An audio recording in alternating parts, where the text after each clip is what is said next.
Hello, my name is Musa Akoli. I am from the Gambia in West Africa.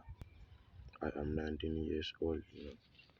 Sadly, I lost both of my parents, and I am living with my three little siblings and my stepmom.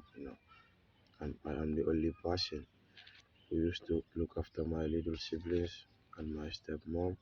And I also used to go and look for a local job to do here, so that I can be able to be paid and be able to buy food for my family, because I am a dropout from school and I cannot be able to have a better job here as it is so difficult here with us I hope you guys can please try, and help me, so I can continue my schooling to be able to have a great job, and to be able to help my family and my neighbors too and everyone, if my hand can, please.